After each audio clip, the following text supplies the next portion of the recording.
Em 485 a.C., quando conquistada pelos babilônios, Israel era uma terra árida, onde os poucos camponeses que a habitavam davam duro para sobreviver. Esta era a terra que Deus havia prometido para Abraão, Isaque e Jacó, e aos seus descendentes para sempre. Toda a terra que você está vendo, darei a você, Abraão, e a sua descendência para sempre. A terra não poderá ser vendida definitivamente, porque ela é minha. O povo que orgulhosamente habitava a terra prometida foi dizimado, espalhado e levado à Babilônia, onde passou 70 anos, conforme predito por Jeremias. Toda esta terra se tornará uma ruína desolada, e vocês estarão sujeitos ao rei da Babilônia durante 70 anos. Muitos judeus haviam voltado a Jerusalém para reerguer o templo, mas o resto da cidade estava em ruínas, suas paredes derrubadas e portões queimados. Em meio à desolação, Deus inspirou o profeta Zacarias a proferir uma das profecias mais notáveis já registradas. Ela predizia o período bíblico conhecido como os últimos dias. Farei de Jerusalém uma taça que embriague todos os povos ao seu redor. Farei de Jerusalém uma pedra pesada para todas as nações. O cumprimento dessa profecia, após o admirável renascimento de Israel em 1948, é constatado pelo mundo todo. Exatamente como previsto na Bíblia, ao invés de Nova York, Berlim ou Moscou, a pequenina Jerusalém é o fardo maior dos países do mundo. O peso que ela tem é tal que o Conselho de Segurança das Nações Unidas dedicou quase 1/3 das suas deliberações a Israel, que representa apenas 1/1000 da população mundial.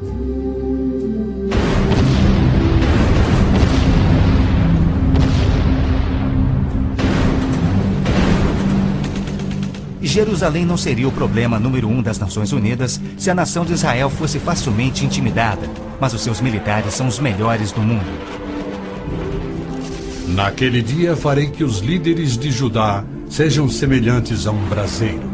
Eles consumirão todos os povos ao redor. O Senhor protegerá os que vivem em Jerusalém.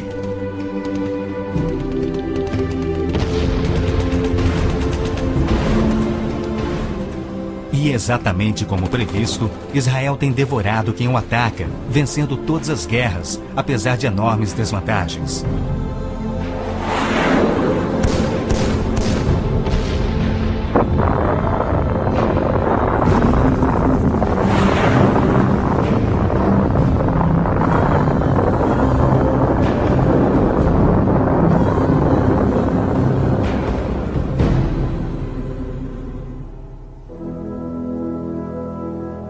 O anjo Gabriel revelou a Daniel que Jerusalém seria reconstruída e que após 483 anos viria o Messias. E que seu próprio povo, o povo de Israel, o rejeitaria e o crucificaria. Que a cidade e o templo ficariam outra vez em ruínas. E foi assim que aconteceu. Depois o ungido será morto e já não haverá lugar para ele. A cidade e o lugar santo, o templo, serão destruídos pelo povo do governante que virá. Jesus entrou em Jerusalém no dia exato da profecia. Foi aclamado como Messias e depois rejeitado.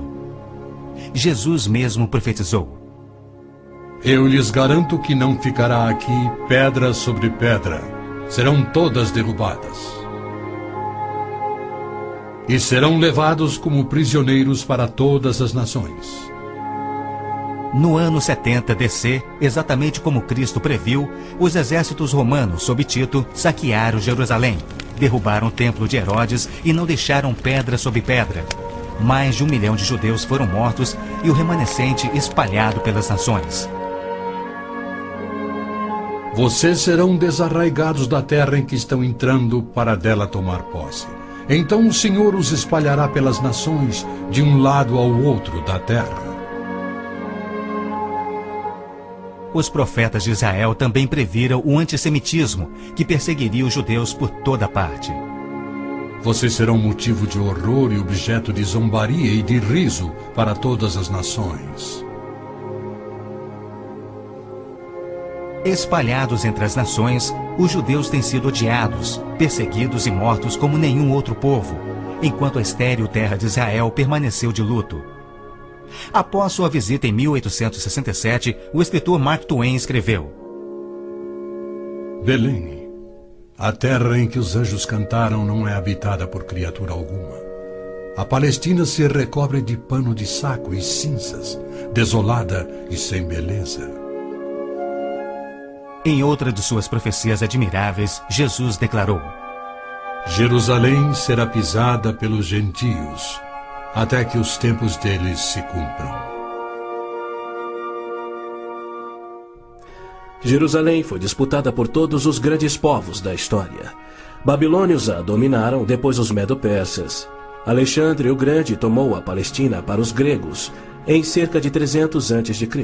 Depois foram os egípcios, seguidos pelos assírios e então os romanos. Invasores islâmicos se apoderaram dela, mas foram depostos nas cruzadas. Mais tarde, os mamelucos islâmicos do Egito a tomaram. Depois, os turcos otomanos reinaram por 4 séculos. E ao longo destes séculos, os judeus ali viveram e sofreram. O pleno cumprimento das profecias bíblicas sobre Israel, Jerusalém e os judeus é a prova incontestável da existência de Deus e da veracidade bíblica. Muitos pensam que as cruzadas católicas libertaram a Terra Santa para os judeus, quando, na verdade, massacraram os judeus e tomaram a terra para a Igreja Católica. O Papa Urbano II, que organizou a primeira cruzada, desafiou seus seguidores a seguirem a estrada para o Santo Sepulcro, tomando a terra daquela raça malvada e sujeitando-a ao seu domínio. Hordas de voluntários, ostentando a bandeira da cruz, massacraram os judeus, a linhagem terrena de Cristo. Isso por todo o trajeto a Jerusalém. O líder da cruzada, Godofredo de Bouillon, jurou que se vingaria pelo sangue de Cristo, matando até o último dos judeus. Ao tomarem a cidade de Davi, seus homens perseguiram os judeus até a sinagoga e atearam fogo nela. Os papas subsequentes trataram os judeus como leprosos sem qualquer direito. Entre estes, Pio VII, Leão XII, Pio VIII e Gregório XVI. O abuso de Hitler contra os judeus alemães antes da Segunda Guerra descortinou um antissemitismo fervilhante que se estendeu por todo o mundo. Ao navio transatlântico St. Louis, abarrotado com 1.100 refugiados judeus, foi negado acesso a todos os portos nas Américas do Sul, Central e do Norte. 700 destes tinham vistos de imigração para os Estados Unidos, porém o presidente Roosevelt os enviou de volta para morrerem nos fornos de Hitler. Até mesmo a Suíça rejeitou os judeus, devolvendo-os aos seus assassinos, e serviu como banqueira de Hitler, guardando para os nazistas bilhões de dólares em ouro e dinheiro roubado das vítimas judias. No final da Segunda Guerra, a promessa de Deus de retornar o seu povo à Terra Prometida parecia mais absurdamente ilógica do que nunca. 6 milhões de judeus perderam a vida no Holocausto de Hitler, um fato que muitos continuam a negar. Embora Adolf Eichmann relatou, enquanto prisioneiro, que o massacre dos judeus foi o maior de todos os crimes, a maior dança funesta da história da humanidade.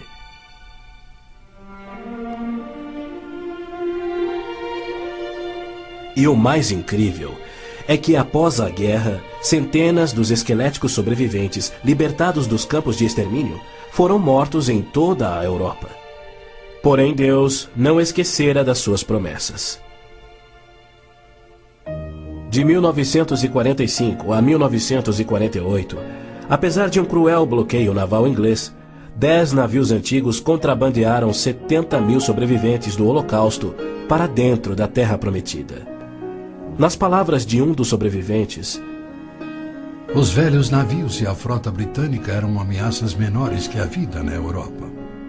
Pela primeira vez em anos tínhamos um propósito: a criação de um Estado judeu. Milhões de judeus têm voltado a Israel oriundos de mais de 100 países. A existência de Israel hoje, na Terra Prometida, é incontestavelmente uma obra de Deus. Vejam, eu os trarei da terra do norte e os reunirei dos confins da terra. Aquele que dispersou Israel o reunirá. Em novembro de 1947, as Nações Unidas adotaram a sua Resolução 181. Ela dividia a Palestina, dando 18% aos judeus e 82% aos árabes. E tornou Jerusalém uma cidade internacional que, conforme o Vaticano também insistiu, nunca poderia ter domínio judeu. O mundo árabe rejeitou esta resolução e exigiu toda a Palestina. Até hoje, nenhum mapa árabe admite a existência de Israel.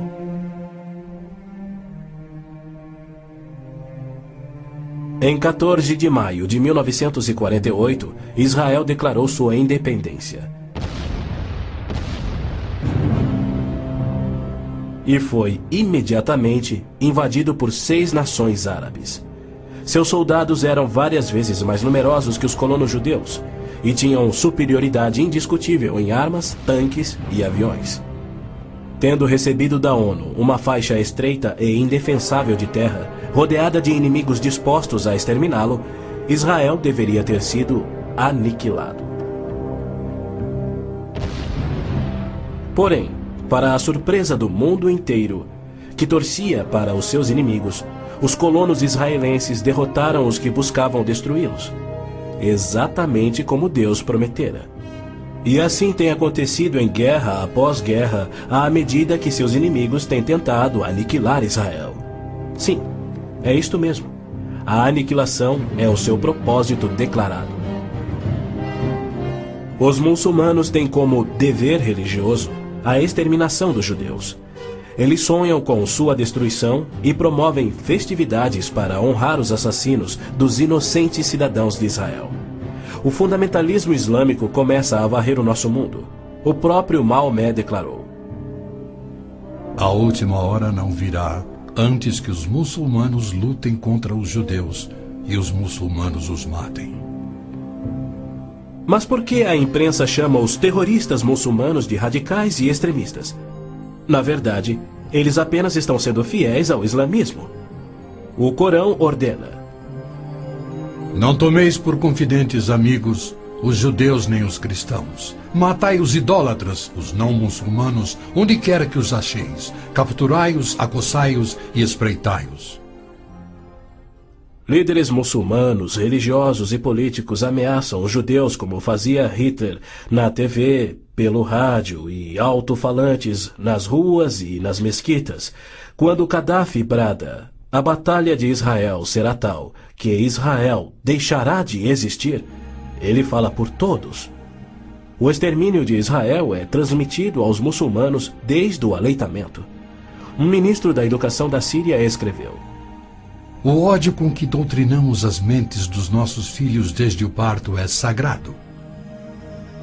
Um livro-texto de adolescentes egípcios declara: Israel não viverá se os árabes forem firmes no seu ódio. E um livro de pré-adolescentes diz: Os árabes não desistem de trabalhar em prol do extermínio de Israel. É uma loucura Israel tentar firmar acordos de paz com inimigos como estes, mas a pressão mundial o obriga a isto. Na Guerra de Yom Kippur de 1973, milhares de tanques atravessaram simultaneamente o Sinai, oriundos do Egito, e descendo o Golã a partir da Síria num ataque surpresa cuidadosamente orquestrado. As forças militares de Israel estavam todas de licença, celebrando a mais sagrada de suas festas religiosas, levando, portanto, 3 dias para que se mobilizassem. 300 mil israelenses enfrentaram 1,2 milhões de árabes. Escapando por um fio da derrota, Israel sofreu pesadas baixas. Mas, em cumprimento incontestável da admirável profecia de Zacarias, de que as tropas judias seriam como fogo que consumiria as nações vizinhas, Israel expulsou os seus inimigos. Em retaliação por ter se defendido, 61 nações romperam relações diplomáticas com Israel, enquanto nenhuma nação repreendeu os árabes por seu ataque surpresa. Este tenso e custoso estado de alerta de Israel tem sido manipulado de modo a acusá-lo de perpetrador de violência infundada contra vizinhos amantes da paz. O antissemitismo é uma força motriz da mídia mundial, que é muito influenciada pelo dinheiro do petróleo. Não se veicula nenhuma crítica aos árabes e suas repetidas ameaças de extinção de Israel. Quando Israel deportou 400 terroristas do Hamas e do Jihad Islâmico por terem matado e mutilado centenas de seus civis, foi criticado pela mídia internacional e censurado pelas Nações Unidas. Mas quando o Kuwait deportou 300 mil palestinos, em sua maioria civis inocentes, a mídia fez pouco caso e as Nações Unidas ignoraram o fato. As Nações Unidas são flagrantemente pró-árabes e contra Israel. As chamadas Forças de Paz das Nações Unidas no Líbano abrigaram terroristas da OLP, ofereceram suas instalações para treinar terroristas, forneceram equipamento militar e auxiliaram as equipes de terroristas a caminho de atacarem Israel. Quando Israel se viu pressionado a ponto de invadir o sul do Líbano para expulsar a OLP, descobriu na área das Nações Unidas estoques suficientes de armamentos para sustentarem uma invasão de 1 milhão de homens. E a maioria, incrivelmente, era avançada demais para ser operada pela OLP e era obviamente destinada a uma invasão soviética. A ONU já condenou Israel mais de 370 vezes por ter se defendido, porém nunca condenou os terroristas ou os seus agressores. 2 anos após a Olimpíada de Munique, em que a OLP assassinou 11 atletas israelenses, Arafat, o seu líder, foi convidado para falar na Assembleia Geral da ONU. E foi recebido como herói, embora clamasse pela extinção de Israel. O então secretário-geral da ONU, Boutros Ghali, declarou: Os judeus devem abrir mão de sua condição de nação e do Estado de Israel para serem assimilados como uma comunidade do mundo árabe. O Domo da Rocha, no cume do Monte Moriá, está situado no coração de Jerusalém. Esta edificação de 141 mil metros quadrados inspira paixões tão explosivas que pode ser o estopim da Terceira Guerra Mundial a qualquer instante. Foi ali que Abraão obedientemente construiu um altar e colocou sobre ele o seu filho Isaque, disposto a oferecê-lo como sacrifício a Deus.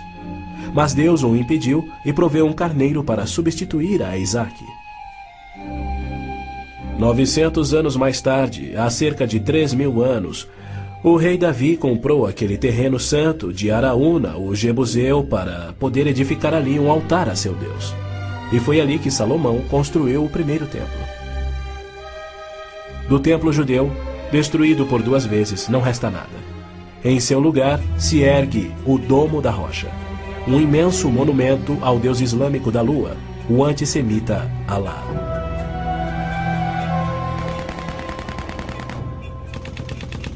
Em 1967, quando Israel capturou o leste de Jerusalém e junto com ele o Monte do Templo, isto parecia contradizer a profecia de Cristo de que Jerusalém seria pisoteada pelos gentios até a sua vinda. Mas, incrivelmente, Israel imediatamente devolveu o Monte do Templo aos cuidados do rei Hussein da Jordânia. Este, por sua vez, o confiou a Yasser Arafat e a sua OLP em 1994. Assim, o coração de Jerusalém está nas mãos de gentios e as nações dos gentios de todo o mundo exigem o controle. Uma das principais tensões no Oriente Médio, hoje em dia, é a questão do chamado povo palestino. A Organização de Libertação da Palestina, a OLP, liderada por Yasser Arafat desde 1969, alega representar os palestinos. A OLP declara: Nosso conflito com o inimigo sionista não surge em função da demarcação de suas fronteiras, mas sim da própria existência de Israel. A OLP, como todos devem saber, é uma organização islâmica de terrorismo. Ela treinou as gangues de assassinos de Idi Amin, que mataram 300 mil cristãos negros em Uganda. Na verdade, a maioria das organizações terroristas em todo o mundo foram treinadas pela OLP. Arafat cometeu seu primeiro assassinato aos 20 anos. Sob sua liderança, a OLP se tornou a maior, a mais rica, a mais violenta e a mais sangrenta das organizações terroristas já conhecidas. Em 1970, a OLP tinha 55 bases na Jordânia, e seu terrorismo contínuo contra os civis jordanianos era tão maligno que o rei Hussein a atacou com suas tropas de beduínos, e após semanas de sangrentas batalhas, expulsou a OLP para o Líbano. Ali, a OLP aniquilou as cidades cristãs de Damour, Beit Malá, Tal Abbas e outras. A mídia fez vistas grossas ao seu reinado de terror no Líbano. A imprensa internacional foi ameaçada e se manteve em silêncio. Os que ousaram divulgar a verdade tiveram mortes brutais. Larry Buckman e Sean Tulan, da TV ABC, Mark Trion, da rádio belga Livre, Robert Pfeffer, da revista Der Spiegel, e outros. Cerca de 300 mil civis libaneses foram mortos e mais de 100 mil das jovens sobreviventes foram engravidadas por estupros da OLP antes que Israel a expulsasse. Porém, novamente, Israel foi censurado. Ladies and gentlemen, Mr. Arafat, Chairman of the Executive Council of the Palestine Liberation Organization, His Excellency Yitzhak Rabin, Prime Minister of Israel, the President of the United States. Quaisquer tratados de paz com a OLP têm como propósito único enganar Israel. O modelo que os muçulmanos seguem hoje foi dado por Maomé. Em 628, ele firmou um tratado de paz de 10 anos com sua tribo Quraysh, em Meca. 2 anos mais tarde, ele atacou Meca, matando os homens e escravizando as mulheres e crianças. Arafat declarou publicamente: Em nome de Alá, eu não considero o acordo de paz entre a OLP e Israel mais do que o acordo assinado entre nosso profeta Maomé e a tribo Quraysh. A paz para nós implica na destruição de Israel. O primeiro passo é fingir a paz para ganhar territórios dentro de Israel, de onde possa lançar sua destruição final. Por incrível que pareça, Arafat e seus assassinos da OLP têm sido eximidos e celebrizados pela mídia mundial. Este criminoso, impiedoso e sadista recebeu um prêmio Nobel da Paz e é honrado como campeão da justiça em prol do oprimido povo palestino. Palestinos? Nunca houve palestino, seja povo, nação, língua, cultura, religião ou economia. As alegações de serem descendentes de um povo palestino que supostamente habitou uma terra chamada Palestina por milhares de anos não passa de uma mentira intencional. A terra era chamada Canaã e era habitada por cananeus. E o que fora Canaã tornou-se a terra de Israel quando Deus a entregou ao seu povo. Porém, uma história revisada que oculta a verdade é promovida nas melhores enciclopédias e livros, incluindo publicações cristãs. Aqueles que hoje se denominam palestinos são árabes, por berço, língua, religião islâmica e cultura. A origem do termo Palestina provém dos filisteus, os arqui-inimigos do antigo Israel. Em 130 d.C., os romanos reconstruíram Jerusalém como uma cidade pagã, tendo um templo de Júpiter no lugar do templo judeu. Provocados à rebelião, 500 mil de judeus foram mortos e milhares escravizados. Os romanos, irados, renomearam a terra de Israel, batizando-a de Síria-Palestina. Assim surgiu o termo palestino. Dali em diante, os judeus que ali viviam foram chamados de palestinos. Na Segunda Guerra, o exército britânico tinha uma brigada palestina composta por voluntários judeus. A Orquestra Sinfônica da Palestina era de judeus, assim como o Palestine Post era um jornal de judeus. Em 1948, árabes fugidos de Israel começaram a alegar que eles eram os verdadeiros palestinos e que a terra de Israel sempre lhes pertencera. E a mídia mundial promove essa mentira. Mas a verdade é que em 1948 os árabes ocupavam meros 3% da Palestina. Enquanto que a posse de Israel data de 4.000 anos de quando Abraão adquiriu a caverna Macpela em Hebrom. Ali Abraão sepultou sua esposa Sara, e ali estão enterrados Abraão, Isaque, Rebeca, Jacó e Lia. Em Hebrom, Davi foi coroado rei. É um lugar sagrado para os judeus e não tem nada a ver com os árabes ou com o Islã. E ainda assim os muçulmanos ignoram a presença contínua dos judeus por 3.000 anos e dizem que Hebrom é sua. Construíram uma mesquita e estão determinados a expulsar todos os residentes judeus. Há meio século, o mundo convive com o problema de centenas de milhares dos autodenominados refugiados palestinos da guerra pela independência em 1948. Em mais uma mentira típica, a mídia internacional acusa os judeus de impiedosamente desalojarem a população nativa. Mas, na verdade, foi o alto comando árabe que os instruiu por rádio a deixar rapidamente a Palestina enquanto eles massacrariam os judeus. Uns 350.000 fugiram. Muitos ficaram. Os que ficaram hoje são cidadãos israelenses e atualmente compõem uns 16% do eleitorado de Israel. A Jordânia anexou o território palestino designado pela ONU, expeliu todos os judeus, destruiu as sinagogas judaicas e renomeou de margem ocidental as terras conhecidas por Judéia e Samaria desde os tempos bíblicos. Apesar dos milhões de dólares em jazidas de petróleo e uma área terrestre 700 vezes maior do que a de Israel, as nações árabes se recusam a aceitar quaisquer refugiados de 48 e a dar-lhes vida normal. Somando milhões devido à sua alta taxa de natalidade, hoje eles são restritos a vergonhosos acampamentos de refugiados em Gaza, Jordânia, Líbano, Síria e na margem ocidental. Estes infelizes são mantidos assim para que seu infortúnio seja exibido como propaganda. Por outro lado, o recém-formado Estado de Israel, cuja população somava 600.000, absorveu rapidamente 820.000 refugiados judeus que fugiam das terras árabes, onde por 13 séculos, desde o advento do islamismo, eram sujeitados a surras e cusparadas nas ruas e mercados. Centenas foram brutalizados ou mortos pelos muçulmanos em surtos imprevisíveis de violência e tiveram suas posses confiscadas. O renascer de Israel propiciou um refúgio acolhedor para o qual fugiram. Israel já assimilou milhões de imigrantes. Mais de 1 milhão de refugiados ficaram sob o domínio de Israel nos acampamentos em 1967, na Guerra dos 6 Dias.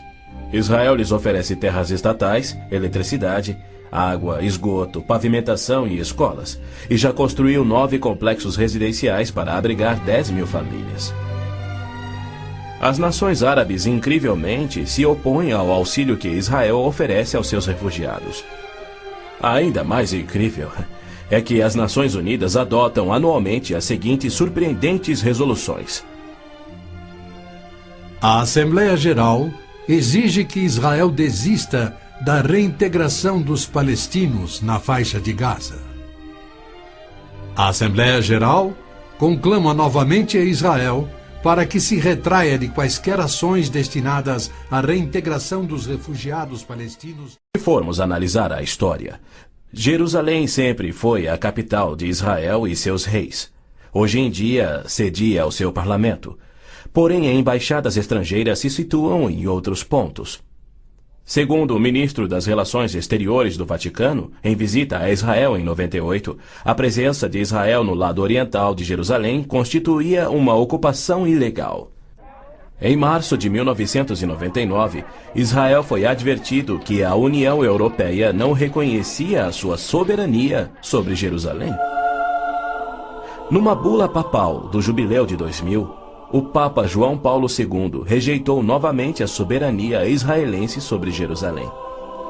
Em fevereiro de 2000, o Vaticano assinou um acordo com a OLP no qual se pedia garantias internacionais de que Jerusalém fosse mantida sob controle internacional.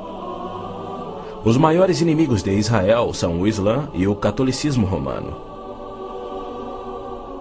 João Paulo II tem calorosamente recebido o fascínora Yasser Arafat, diversas vezes, até mesmo quando estava no auge de sua carreira como um dos assassinos e criminosos mais notórios do mundo. É claro que João Paulo II tem piamente condenado o antissemitismo, como lhe cabe fazer. Porém, ele se limita a se desculpar por atos cometidos por filhos e filhas da Igreja. E ele nunca, jamais, admitiu que os judeus e evangélicos martirizados na Inquisição o foram por política oficial da Igreja e seus papas. Roma insiste até em nossos dias que os católicos e não os judeus são o povo escolhido por Deus. Por exemplo, em 1928, um decreto do Vaticano se referia aos judeus como povo anteriormente escolhido por Deus. Em 1965, o Segundo Concílio do Vaticano declarou: a Igreja constitui o novo povo de Deus. A Roma Católica se denomina a Cidade Santa, a Cidade de Deus, a Cidade Eterna, títulos que Deus deu a Jerusalém. O interessante é que, ao invés de repreender Arafat por sua paixão por aniquilar Israel e suas crenças islâmicas anticristãs, o Papa aceitou seu convite para estar com ele em Jerusalém, celebrando a quem chamou de o nosso Jesus Cristo, entre aspas. Nosso Jesus Cristo? Segundo Arafat, Jesus foi um palestino que lutava contra Israel por sua liberdade, e o Papa apenas sorriu e o abençoou.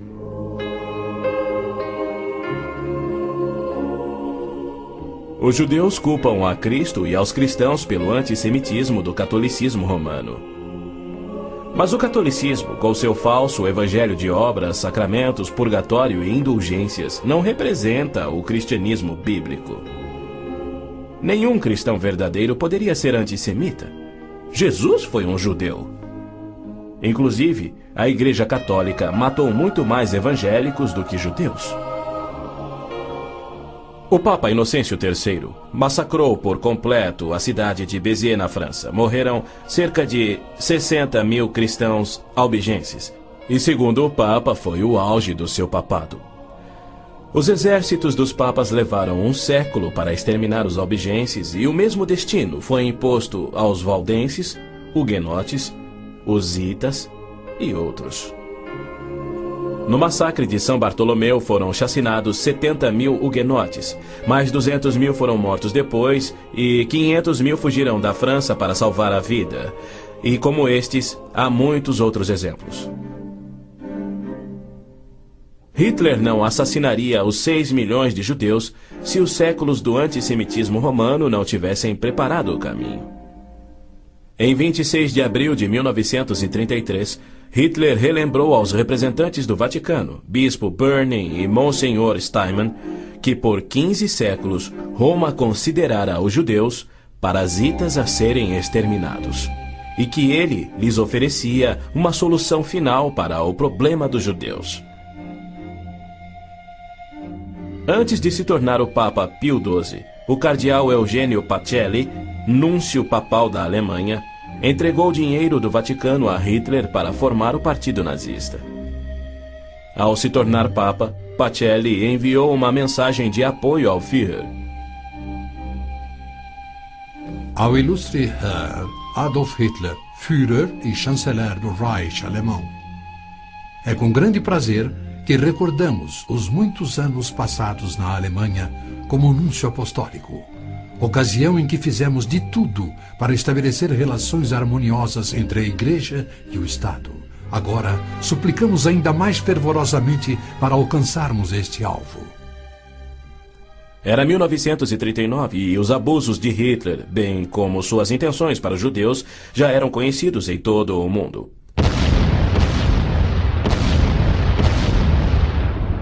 Foi em janeiro daquele ano que Hitler declarou que a guerra resultaria na, abre aspas, exterminação da raça judaica, fecha aspas. Die Völker noch einmal in einen Weltkrieg zu stürzen, dann wird das Ergebnis nicht der Sieg des Judentums sein, sondern die Vernichtung der jüdischen Rasse in Europa. Após 4 anos, em 22 de junho de 1943, enquanto pairava a fumaça de judeus incinerados nos céus da Europa, O Papa Pio XII, em contraposição à promessa de Deus, escreveu ao presidente Roosevelt tentando dissuadi-lo de tornar a Palestina em terra judia. Não existe precedente histórico para justificar o regresso de um povo a uma terra deixada 19 séculos antes.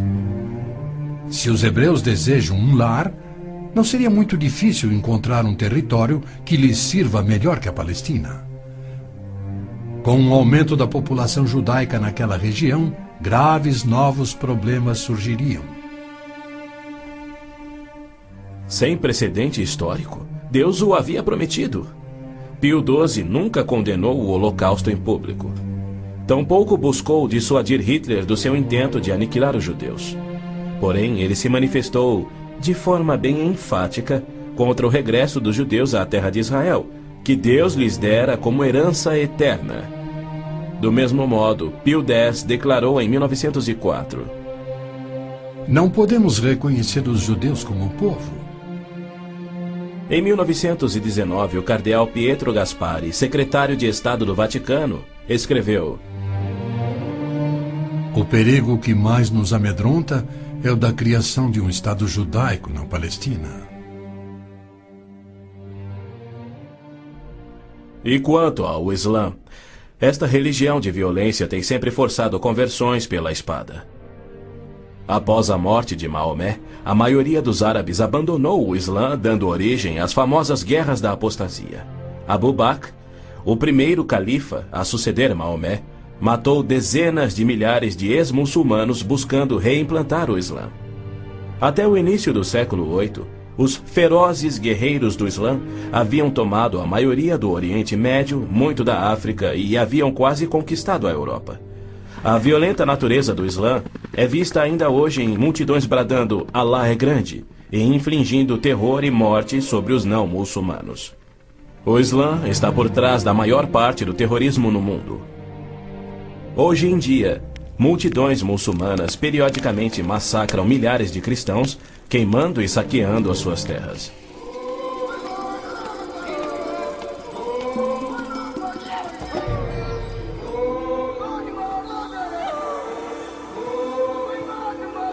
No sul do Sudão, milhões de cristãos negros estão sendo privados de alimento, escravizados e até mortos pelo governo islâmico do norte. É verdade que os judeus foram mortos durante as cruzadas, mas isso foi contra o ensinamento de Cristo e seu divino exemplo.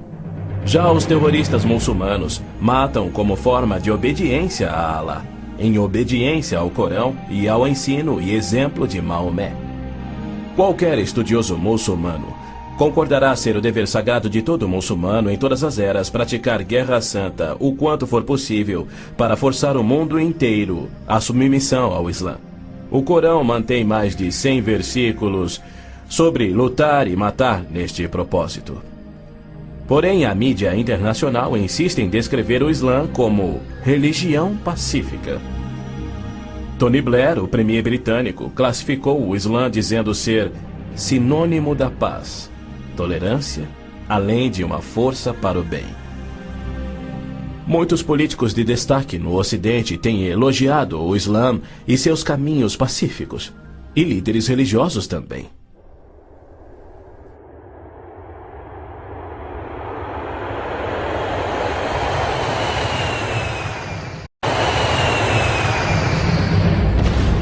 Os inusitados atos de guerra praticados por terroristas contra os Estados Unidos em setembro de 2001 resultaram em declarações de políticos que diziam ser necessário distinguir entre terrorismo causado por grupos extremistas, fanáticos, e a religião islâmica em si, que é pacífica. O escritor Tom Clancy disse que o Islã, como religião, não promove a violência. Uma declaração incrível frente aos ensinos contidos no Corão, os de Maomé, e a violência contínua que historicamente caracteriza o avanço do Islã. Esta é a visão romântica do Islã que encoraja o terrorismo. Para esses criminosos, Arafat é a prova viva das recompensas conferidas aos que aspiram ao terrorismo. Ele é o mais vil e bem-sucedido terrorista da história. A OLP detinha o recorde do maior sequestro aéreo, 4 aeronaves numa única operação, apenas igualado em 2001. o maior número de reféns, 300 pessoas na mesma operação e outros recordes que se mantêm até hoje. O número de pessoas baleadas num aeroporto, o maior resgate pago, 5 milhões de dólares pagos pela Lufthansa. A maior diversidade de alvos, 40 aeronaves de passageiros civis, 5 navios de passageiros, 30 embaixadas ou missões diplomáticas, além de incontáveis fábricas, depósitos de combustível, etc, etc, etc. Ao invés de ser julgado como réu em corte internacional, assim como os nazistas e líderes sérvios, os sangrentos atos de Arafat atraíram a ONU, a União Europeia e incontáveis líderes políticos e religiosos para o seu lado contra Israel e lhe outorgaram o Prêmio Nobel da Paz.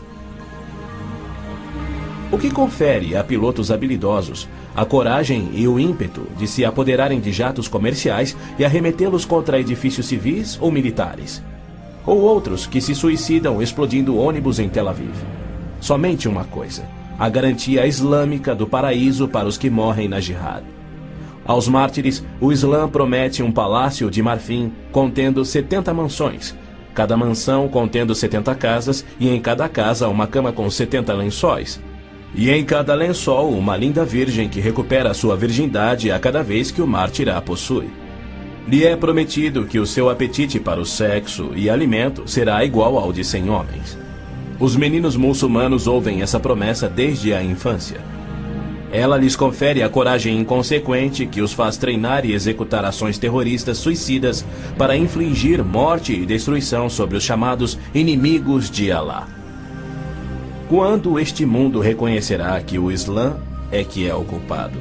E quando os muçulmanos que desprezam o terrorismo perceberão estarem seguindo uma religião terrorista, conforme a história comprova? Os muçulmanos têm continuamente se torturado, se combatido e se matado. Nos 8 anos de guerra entre o Irã e o Iraque, foram usados milhares de toneladas de gás venenoso e as mortes somaram mais do que as da Primeira Guerra Mundial. Nos territórios da OLP tomados de Israel, não há liberdade de consciência, de expressão, de religião ou de imprensa e nem voto democrático. E isto caracteriza todos os países islâmicos. Na Arábia Saudita, no berço do islamismo, não se admitem judeus. Cidadania é privilégio muçulmano. É vedada a construção de templos que não sejam islâmicos e, segundo a lei universal do islamismo, a pena de morte é oficial e é destinada ao muçulmano que se converte a qualquer outra religião. Não se pode carregar uma Bíblia nas ruas da Arábia Saudita ou realizar estudo bíblico em seu próprio lar. Mas o Islã é a religião que mais cresce no Ocidente. Na Inglaterra, congrega-se mais em mesquitas do que em templos cristãos. Da mesma forma, muitas mesquitas nos Estados Unidos têm contato com bases secretas de treinamento terrorista para que a Jihad faça da América um país islâmico. O Islã rejeita o Deus da Bíblia e nega a divindade de Cristo ou que ele morreu por nossos pecados, alegando que um discípulo sósia tomou o lugar de Cristo na cruz e que Cristo foi levado vivo ao céu e que deverá voltar a esta terra para morrer um dia. O cristianismo deve ser subjugado pela força. O Corão diz: matai os idólatras, os não muçulmanos. Onde quer que os acheis, espreitai-os. Combatei aqueles que não creem em Alá. Observem bem, assim é o Islã. Porém, segundo Robert Schuller, se ele voltasse daqui a 100 anos e descobrisse que seus descendentes eram muçulmanos, ele não se importaria. Ele pregou sua mensagem de Natal em 99 na grande mesquita de Damasco, segurando a mão do grão-mufti islâmico. Mais tarde, quando entrevistado por Larry King, Schuller disse animadamente ter sentido a afinidade espiritual além de uma concordância de fé e filosofia, e se referia a esse líder muçulmano anticristão. A Bíblia diz que Deus deu a terra prometida ao seu povo escolhido, os judeus. Já o Islã diz que Alá deu estas terras aos árabes. Assim se desdobra um tremendo conflito entre o Deus de Abraão, Isaque e Jacó, que ama os judeus, e o Deus de Maomé, que odeia os judeus e pede a sua destruição. O conflito real não é entre judeus e árabes. mas entre o Deus da Bíblia, cujo nome é Javé, e o Deus do Corão, chamado Alá. 12 vezes no texto bíblico Deus refere-se a si mesmo como o Deus de Abraão, o Deus de Isaque e o Deus de Jacó. Então, Javé declarou a Moisés: diga aos israelitas, o Senhor, o Deus dos seus antepassados, o Deus de Abraão, o Deus de Isaque, o Deus de Jacó enviou-me a vocês. Esse é o meu nome para sempre, nome pelo qual serei lembrado de geração em geração. É Satanás que tem inspirado 3.000 anos de antissemitismo. Se os judeus fossem destruídos, o Messias não poderia nascer.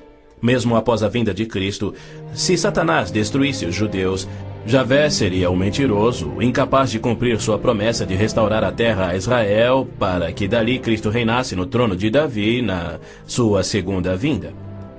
A integridade de Deus tem a ver com a sobrevivência de Israel. Embora não conste uma única vez no Corão, há mais de 800 menções de Jerusalém na Bíblia. Dela é dito repetidas vezes ser o local em que Javé, o Deus da Bíblia, estabeleceu o seu nome para sempre. Yasser Arafat alega que Jerusalém tem sido uma cidade árabe há milhares de anos, quando na realidade ela nunca o foi. Em julho de 1889, constou no jornal Pittsburgh Dispatch que, dos 40.000 habitantes de Jerusalém, 30.000 eram judeus e a maioria do restante era cristã. Quando Israel declarou sua independência em 1948, havia 100.000 judeus vivendo na Jerusalém antiga. Ela foi fundada há 3.000 anos por Davi, o grande rei de Israel, e se manteve uma cidade judia desde então. Não é à toa que mais de 40 vezes a Bíblia se refere a Jerusalém como sendo a cidade de Davi. Ali Deus estabeleceu o trono de Davi para sempre. E naquele trono, o Messias, descendente de Davi, deverá reinar sobre Israel e o mundo. O Senhor Deus lhe dará ao Messias o trono de seu pai Davi, e ele reinará para sempre sobre o povo de Jacó. Jerusalém é um cálice de tontear porque líderes mundiais rejeitam o Deus bíblico e seu plano de paz para Jerusalém e o mundo. A insistência do Vaticano e da ONU de que Jerusalém deve ser uma cidade internacional e dos muçulmanos que dizem que ela lhes pertence constituem desafios ao Deus de Abraão, Isaque e Jacó, assim como a paixão muçulmana pela destruição de Israel. As nações muçulmanas estão se armando com mísseis capazes de portar ogivas químicas e biológicas, além de nucleares. Certamente não são armas de defesa. Todo mundo sabe que tem um propósito único: chover morte e destruição sobre Israel. A Síria já fabricou milhares de ogivas químicas, tem vastos estoques de armas biológicas e triplicou seu poderio militar e aéreo desde a Guerra de Yom Kippur em 1973. Israel também tem armas nucleares, atualmente posicionadas em modernos submarinos, e certamente não seria vencido sem utilizá-los. Era a isto que Cristo se referia quando, numa surpreendente profecia que antevia os armamentos modernos, ele alertou sobre uma destruição tão incrível que, se ele não intervisse para interrompê-la, não restaria vida na Terra? E se aqueles dias não fossem abreviados, ninguém sobreviveria. Ninguém sobreviveria. O Armagedon é tema frequente nas profecias bíblicas. A Bíblia descreve com clareza os eventos que anteciparão o Armagedon. Milhões de judeus já voltaram a Israel depois de serem espalhados entre as nações. Eles reconstruíram Israel a partir do nada e sentem-se seguros com uma falsa paz. Com a progressão do processo dessa falsa paz, os árabes matam e queimam as casas dos árabes que suspeitam estar cooperando com Israel.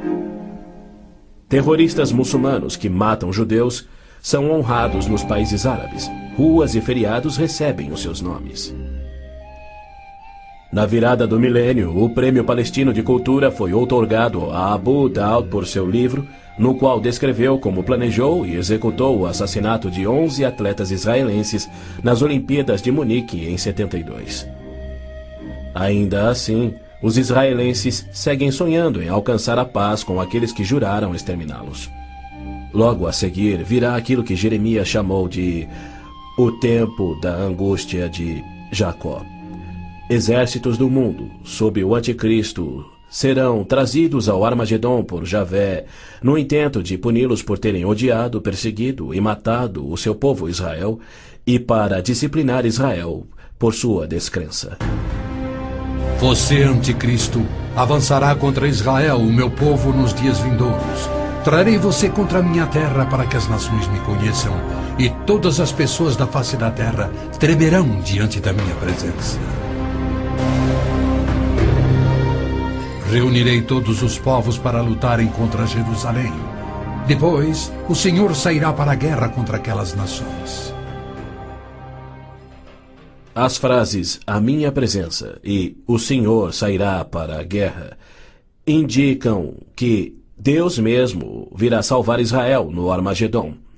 Zacarias diz: Deus virá como um homem ressurreto que foi traspassado.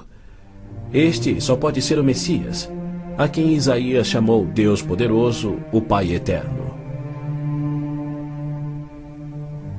Ouça novamente as previsões dos profetas judeus sobre a rejeição do Messias, sua crucificação pelo seu povo e sua morte pelos pecados do mundo.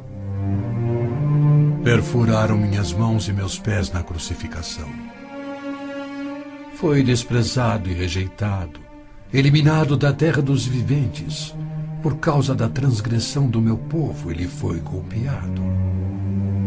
Então o ungido será morto e já não haverá lugar para ele, apenas para os pecados do mundo. Em consonância com os profetas de Israel, João nos revela o Armagedon no último livro da Bíblia e nos mostra Cristo voltando do céu para destruir o anticristo, exatamente como Paulo também profetizou. Vi os céus abertos e diante de mim um cavalo branco, cujo cavaleiro se chama Fiel e Verdadeiro. Seus olhos são como chamas de fogo, e seu nome é Palavra de Deus. Então vi a besta, o anticristo, os reis da terra e os seus exércitos, reunidos para guerrearem contra aquele que está montado no cavalo e contra o seu exército.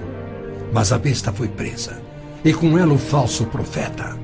Os dois foram lançados vivos no lago de fogo.